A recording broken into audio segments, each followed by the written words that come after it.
À Job, Dieu se révèle comme la cause première, l'auteur de toute la création, laquelle repose sur lui. C'est une révélation analogue qu'il donne à Élie, dont il a fait l'éducation, dans les montagnes de Galaad.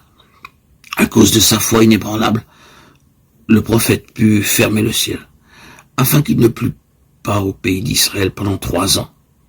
Il connaissait celui qui est assis sur le trône de l'univers. Il connaissait sa puissance absolue. L'Éternel, devant qui je me tiens et que je sers, dit Élie. Aujourd'hui, le même Dieu nous est révélé par son Fils Jésus-Christ.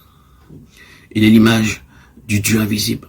En lui ont été créées toutes les choses qui sont dans les cieux et sur la terre. Toutes choses subsistent en lui. Colossiens 1, 16, 17. La grande joie du Fils, c'est de révéler le Père à ceux qu'il a rachetés, marchant avec lui. Il contemple à visage découvert la gloire du Seigneur et sont conduits de gloire en gloire par le Seigneur, l'esprit toujours plus près de celui qui est assis sur le trône, jusqu'à ce qu'enfin Dieu leur soit révélé. Comme à Job, du sanctuaire de sa présence, il voit que les eaux obéissent à ses ordres, que sa voix brise les cèdres, fait jaillir des flammes de feu, fait trembler le désert, elle dépouille les forêts, tandis que dans le sanctuaire de sa demeure, les séraphins répètent « Saint, Saint, Saint est l'Éternel des armées, toute la terre est remplie de sa gloire ». Psaume 29, Ésaïe 6, 3. Cet épisode de la vie de Job nous montre que la connaissance intérieure de Dieu est donnée seulement quand l'âme a été dépouillée de tout ce qui peut obscurcir la vision intérieure, même à son insu.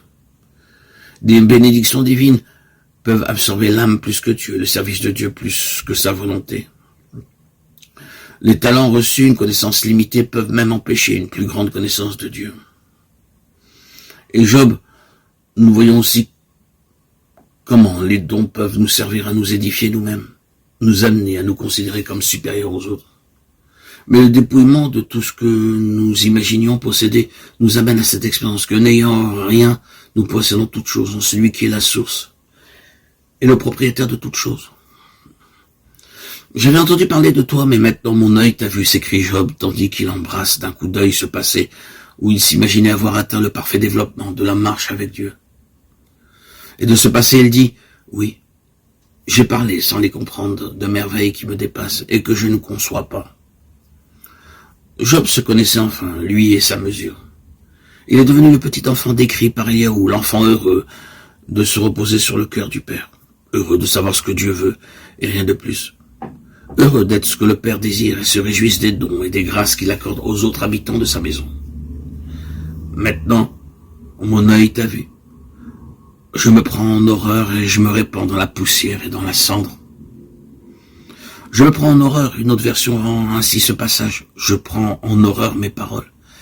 La révélation de Dieu, sa lumière donne à l'homme cette connaissance de soi qui l'abat, l'humilie.